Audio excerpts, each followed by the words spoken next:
Hi అండి, welcome to home entertainments for health. నేను మీ సత్య. ఈ వీడియోలో చాలా టేస్టీగా హెల్దీగా తీపి రాగి పూరిని ఎలా ప్రిపేర్ చేసుకోవాలో చూసేద్దాం. ఇది అమ్మవారికి ఇష్టమైనటువంటి ఒకానొక గొప్ప నైవేద్యం అండి. పురాతన కాలం నుంచి కూడా ఈ నైవేద్యం పెట్టుకుంటూ వస్తున్నారు. సో దానికోసం ప్రతి ఒక్కరి ఇంట్లోనూ అవైలబుల్గా ఉండే రాగి పిండిని తీసుకోవాలండి. ఈ రాగి పిండి ఈ రకంగా 3/4 కప్ తీసుకుంటున్నాం. అంటే కప్కి కొంచెం ఎల్త్గా తీసుకుంటున్నాం. మిగిలిన ఎల్త్లో మీరు రాగి పిండినే తీసుకోవచ్చు, లేదంటే గోధుమ పిండిని కూడా తీసుకోవచ్చండి. నేనైతే ఈ రకంగా కప్పుకి కొంచెం ఎల్త్గా ఉండేలాగా రాగి పిండిని ఒక వెడల్పాంటి బాండీలోకి తీసుకుని మంచి ఫ్లేవర్ వచ్చే వరకు రోస్ట్ చేసుకుంటున్నాను. ఇలా కమ్మనైన వాసన వచ్చినప్పుడు గ్యాస్ మించి వేరే బౌల్లోకి మార్చేసుకుని అదే పాత్రలో అదే వేడిలో 2 స్పూన్లు గోధుమ పిండి వేసుకుని ఫ్రై చేసుకోండి. గ్యాస్ మాత్రం ఆఫ్ చేసేయాలి. వేసుకుని ఆల్రెడీ రాగి పిండి ఏ బౌల్లోకి తీసుకున్నారో అందులో ఈ 2 స్పూన్లు గోధుమ పిండి అనేది యాడ్ చేసుకోవాలి. ఈ గోధుమ పిండి అనేది మంచి స్ట్రక్చర్ రావడం కోసం, అలాగే ఇది మనం పూరి ఒత్తుకునేటప్పుడు విడిపోకుండా ఉండడం కోసం ఈ గోధుమ పిండి వేసుకోకుండా అయినా చేసుకోవచ్చు. మొత్తం ఇది 1 కప్పు క్వాంటిటీ పిండి. ఇందులోకి ఒక 1/4 పావు కప్పు బెల్లం పౌడర్ని యాడ్ చేసుకుంటున్నాను. మిగిలిన 3/4 కప్పు కూడా పాకం పెడతాం కాబట్టి జస్ట్ 1/4 కప్ బెల్లం మాత్రమే యాడ్ చేసుకోవాలి. ఇప్పుడు కొంచెం వాటర్ వేసుకుంటూ కూడా మెల్లగా స్లోగా కలుపుకుంటూ చూసుకోవాలి. వాటర్ ఎక్కువైనాయి అంటే ఇందులో వేసుకున్నటువంటి బెల్లం కారణంగా పిండి మొత్తం జారు వచ్చేస్తుంది. అప్పుడు పూరి స్ట్రక్చర్ సరిగా రాదు. సో పూరి స్ట్రక్చర్ అందంగా ఉండాలన్నా, మనకి చెప్పిన మాట వినాలన్నా ఈ రకంగా బటర్ వేసుకుంటూ కొంచెం వాటర్ వేసుకుంటూ ఒత్తుకోవాలి. సో ఇంతే అండి. ఇంతకన్నా ఎక్కువ వాటర్ పడదాం. మీరు కలుపుకునేటప్పుడు కన్సిస్టెన్సీ స్ట్రక్చర్ అయితే ఇలా ఉంటే సరిపోతుంది. ఇప్పుడు దీన్ని చక్కగా ఒక ముద్ద కనుక చేసుకున్నట్లయితే, స్లోగా ఒత్తుకుంటూ ముద్ద చేసుకున్నట్లయితే ఇది మనకి ఒక చక్కని ముద్దలా వచ్చేస్తుంది. ఇది బెల్లం పౌడర్ కాకుండా బెల్లాన్ని కోరుకునేటప్పుడు మనకి మధ్యలో బెల్లం ముక్కల కింద తగులుతుంది. అయినా ఏమీ పర్వాలేదండి. ఇది టేస్ట్ అయితే ఏం మారదు. సో ఇది ఒక సాఫ్ట్ డవ్ లాగా ఒత్తుకుని ఒక 1/2 అవర్ పక్కన పెట్టేసుకోవాలండి. పిండిని ఆల్రెడీ మనం ఫ్రై చేసాం కాబట్టి ఈ రకంగా వాటర్లో ఒక 1/2 అవర్ నానితే సరిపోతుందండి. సో దీన్ని ఒక 1/2 అవర్ నానబెట్టుకోవాలి. ఈ రాగుల్లోని డబుల్ ప్రోటీన్ ఉంటుందండి. ఈ ప్రోటీన్లో కూడా బయోలాజికల్ వాల్యూ అంటే ఎల్యూసినిన్ అనే ఒక బయోలాజికల్ వాల్యూ ఉంటుందండి. దానివల్ల ఈ రాగులు మన బాడీ స్ట్రక్చర్కి డిజైన్ చేయబడిన ఫుడ్ అని మనం చెప్పొచ్చు. సో ఈ రకంగా ఒక 1/2 అవర్ లేదా 1 అవర్ తర్వాత మెత్తని ఒక సాఫ్ట్ డవ్ లాగా చాలా మృదువుగా ఉంటుంది. పట్టుకున్నప్పుడు ఒత్తుతున్నప్పుడు మనకి ఒక సాఫ్ట్ ఫీలింగ్ కలుగుతుందండి. సో ఇది ఒక 100-200 సంవత్సరాల కాలం నాటి వంట అండి. అప్పట్లో ప్రతి ఒక్కరికి అవైలబుల్గా ఉండేటటువంటి ఫుడ్స్లో ఈ రాగులు మెయిన్గా ఉండేవి. ఎందుకు? ఇవి మన బయోలాజికల్ వాల్యూకి కరెక్ట్గా సెట్ అయ్యేవి కనుక వీటితోనే వాళ్ళు తీసుకునే ఆకలి వేసినప్పుడు తీసుకునే ఫుడ్ రాగులే ఉండేది. దేవుడికి నైవేద్యం పెట్టి ఫుడ్ రాగులే అయి ఉండేది. ఆ రకంగా ఎప్పుడైనా నోరూసిపోయినప్పుడు వాసుకునే చిరుతిళ్ళలో కూడా రాగులనే వాళ్ళు భాగం చేసుకునేవారు. అందుకునే అంత బలంగా అంత స్ట్రాంగ్గా ఉండేవారండి. ఆ పిండి ముద్దని ఈ రకంగా చిన్న బాల్స్లా ఒత్తుకుని బటర్తో అటు ఇటు ఒత్తుకుంటే చక్కగా మనకి మంచిగా మినీ పూరీలు అయితే రెడీ అయిపోయినాయండి. ఇవి ఇంకా పెద్దవి ఒత్తుకోవచ్చు, కానీ చూడడానికి లుకింగ్ని బట్టి ఇష్టపడతారు కాబట్టి అందరూ ఈ రకంగా మినీ పూరీల్లో ఒత్తుకుంటే చూడడానికి బాగుంటాయి.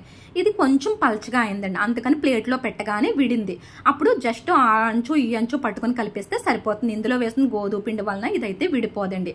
సో ఈ బాల్స్ అన్నిటిని కూడా కొన్ని మినీ పూరీస్ లాగా ఒత్తుకుంటే చాలా బాగుంటుంది. దలసరగా ఉంటే పూరి స్ట్రక్చరు బాగుంటుంది, అలాగే తినడానికి కూడా బాగుంటుందండి. వేయించేటప్పుడు కూడా మాడిపోకుండా ఉంటుంది. సో ఈ రకంగా మనం మొత్తం వంటలన్నిటిని కూడా పూరీల్లో ఒత్తుకుంటే చాలా బాగుంటుంది. సో ఈ రాగుల్లోని అమితంగా ప్రోటీన్తో పాటు ఫైబర్ కూడా చాలా అధికంగా ఉంటుందండి. పైగా ఈ రాగుల్ని ఎవరైతే వాళ్ళ డైట్లో చేర్చుకుంటున్నారో వాళ్ళకి ఒక మంచి బ్యాక్టీరియా అనేది పేగుల్లో డెవలప్ అవుతుంది. ఆకలి కూడా వాళ్ళకి సరి అయిన ఆకలి అనేది వేయడం జరుగుతుందండి.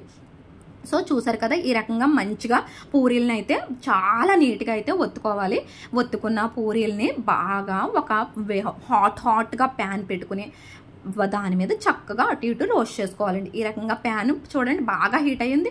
దీని మీద మనం ఒత్తుకున్నటువంటి బటర్తో ఒత్తినటువంటి అన్ని పూరీల్ని ఈవెన్గా స్ప్రెడ్ చేసేసుకోండి. ఒక్కొక్క పూరి మీరు అటు ఇటు రోస్ట్ చేసుకున్నా పర్వాలేదు, లేదంటే ఈ రకంగా అన్ని పూరీల్ని ఒకసారి రోస్ట్ చేసుకున్నా పర్వాలేదు. కానీ రోస్ట్ చేసుకునేటప్పుడు నెయ్యి వేయొద్దు, అలాగని నూనె కూడా వేయొద్దండి. ఎందుకంటే ఇది రాగులతో చేసుకున్నటువంటి పూరి కాబట్టి ఏం వేయకపోయినా సరే అటు ఇటు రోస్ట్ అయిపోతుందండి. కానీ మనం బటర్తో రోస్ట్ చేసుకుంటాం. వెన్నతో రోస్ట్ చేసుకోవడం వల్ల మంచి వాల్యూస్ ఉంటాయి, ప్రోటీన్ కూడా వెళ్తుందండి. ఎవరికైతే ఎముకలు గుల్లబారడం అనే సమస్య ఉందో వాళ్ళు డైలీ రాగి జావతో పాటు ఈ రకంగా రాగులతో చేసిన ఫుడ్ని కనుక డైలీ ఇంక్లూడ్ చేసుకుంటే వాళ్ళకి ఎముక అనేది గట్టి పడుతుందండి. సో అటు ఇటు ఈ రకంగా రోస్ట్ చేసుకున్న తర్వాత 1 స్పూన్ బటర్, ఈ మొత్తం వీటన్నిటికీ 1 స్పూన్ బటర్ సరిపోతుంది. 1 స్పూన్ బటర్తో అటు ఇటు మరి కాస్త సేపు రోస్ట్ చేసుకుని ప్లేట్లోకి తీసేసుకుంటే మనకైతే తీపి పూరీలు రెడీ అయిపోయినాయి, రాగి తీపి పూరీలు. అయితే ఇవి కొంచెం ఒక 5 డేస్ నుంచి 10 డేస్ వరకు నిలవ ఉండాలంటే వీటిని మళ్ళీ బెల్లం పాకంలో వేసుకోవాలండి. సో చూసారు కదా, వితిన్ 5 to 10 మినిట్స్లో ఈజీగా చేసుకొని తగిన వంట అండి. మన పురాతన కాలంలో వంటలు ఈజీగాను ఆరోగ్యం బాగా ఎక్కువగాను ఉండేది. ఇప్పుడు కాలం వంటలకి వంట లాంగ్ ప్రొసీజర్ అయిపోతుంది, ఆరోగ్యం షార్ట్ అయిపోతుందండి. సో చూసారు కదండి, ఏ వంట అయినా సరే తక్కువసేపు ఉంటేనే మనం ఆరోగ్యంగా ఉంటాము.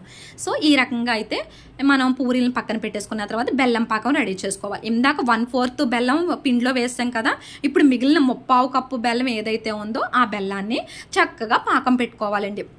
ఈ పాకంలో సరిపడినంత వాటర్ వేసేసుకుని పాకం పెట్టేసుకుంటాం. ఈ పాకం తీగ పాకం రావాలండి.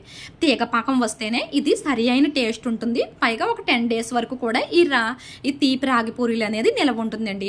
ఒక పురాతన కాలంలో అందరి ఇంట్లోని అవైలబుల్గా ఉన్న ఈ రాగులతో ఈ రకంగా రాగి తీపి పూరీలని రెడీ చేసుకుని అమ్మవారికి కానీ, కృష్ణాష్టమి టైంలో కృష్ణుడికి కానీ, దేవి నవరాత్రుల్లోనూ గణపతి నవరాత్రుల్లోనూ మెయిన్గా నైవేద్యం కింద నివేదించేవారండి. సో ఈ రకంగా బెల్లం పాకం, ఇది తీగ పాకం కాదండి, ఇప్పుడు మీకు చూపిస్తుంది ముద్ర పాకం. అంటే నేను గ్యాస్ ఎక్కువసేపు ఆన్లో ఉండడం వలన తీగ పాకం కాస్త ఇలా ముద్ర పాకం కింద అయిపోయింది. అయినా సరే ఈ తీపి రాగి పూరి టేస్ట్ బాగుంటుంది. కాకపోతే ఇలా వేసుకున్న దాని మీద ఒక వైట్ కలర్ బెల్లం లేయరు, బెల్లం ఉన్న కలర్లో లేయర్లా ఫామ్ అయిపోతుంది. అది లుకింగ్ అంత బాగుండదు. సో అందుకనే తీగ పాకం ఉండగానే మనం ఫ్రై చేసుకున్నటువంటి ఈ పూరీల్ని పాకంలో ముంచి వెంటనే తీసేయాలండి. ఒకవేళ మీరు పాకంలో ఎక్కువసేపు ఉంచితే కనుక పూరి అనేది కొంచెం విడిపోవడం జరుగుతుంది. ఎందుకని మనం వీటిని ఆయిల్లో డీప్ ఫ్రై చేయలేదు. సో ఓన్లీ ఆ ప్యాన్ మీద అటు ఇటు రోస్ట్ చేసుకున్నాము. అందుకని పాకంలో వేసిన తర్వాత పాకం పీల్చుకుని విడిపోవడానికి అవకాశం ఉంటుంది. అందుకని పాకంలో వేసిన వెంటనే ముంచి ఒకసారి తీసి బయట పెట్టేయాలండి. సో ఈ రకంగా చాలా టేస్టీగా, ఈజీగా, యమ్మీగా తీపి రాగి పూరీలు అయితే 10 మినిట్స్లో ప్రిపేర్ చేసుకోవచ్చండి. ఇప్పుడు మీకు కనిపిస్తుంది చూడండి, ఒక బెల్లం లేయర్ పూరీల మీద అది ముద్రపాకం వచ్చినప్పుడు ఇదిగోండి ఈ రకంగా ముద్రపాకం వస్తే బెల్లంతో లేయర్ ఫామ్ అయిపోతుంది. తీగ పాకంలో వేసుకుంటే ఈ రకంగా చూడడానికి సాఫ్టీ లుక్తో, గ్లాసీ లుక్తో చూడగానే నోట్లో వేసుకోవాలనిపిస్తుందండి. మనకే ఇలా ఉందంటే అమ్మవారు కంటి చూపు మాత్రం చేతే నైవేద్యాన్ని ఆరగిస్తారు. ఆవిడికి ఎలా అనిపిస్తుందో చూడండి. అప్పట్లో ఇలాగా పైన కొంచెం ఆ బెల్లం పాకం వేసుకుంటే ఆ గ్లాసీ లుక్ అనేది బాగా కనిపిస్తుంది. నెయ్యి ఉన్న వాళ్ళైతే నెయ్యిని వేసుకుంటే దీని టేస్ట్ ఇంకా డబల్ త్రిబుల్ ఉంటుంది, చాలా మంచిదండి. సో చూసారు కదండి, ప్రొసీజర్ అంతా ఎంత హెల్తీగా ఉందో. ఎక్కడో ఆయిల్లో వేయించలేదు, నేతిని ఫ్రై చేయలేదు, డ్రై ఫ్రూట్స్ కూడా నేతిలో ఫ్రై చేయలేదు. ఎంత ఈజీగా ఉందో ఈ ప్రొసీజర్ అంతాని. ఇంత ఈజీ ప్రొసీజర్లో పురాతన కాలంలో చక్కని నైవేద్యాన్ని అమ్మవార్లకు కానీ, కృష్ణుడికి కానీ, వినాయకుడికి కానీ సమర్పించి వాళ్ళ యొక్క అత్యంత కృపకు పాత్రలే బ్రతికినంత కాలం కూడా ఆరోగ్య ఐశ్వర్యాలతో వర్ధిల్లారండి మన తాత ముత్తాతలు. సో మనం కూడా అదే ప్యాటర్న్ ఫాలో అయిపోదాం. ఈ దేవీ నవరాత్రుల్లో అమ్మవారికి ఈ రకమైన తీపి రాగి పూరీలు సమర్పించుదాం. మనం చాలా ఆరోగ్యంగా ఉందాం. దీనివలన ఆకలి బాగుంటుంది, ఆరోగ్యం బాగుంటుంది. సో మన ఛానల్ని సబ్స్క్రైబ్ చేసుకోండి, వీడియోనైతే లైక్ చేసేయండి, అమ్మవారిని కూడా లైక్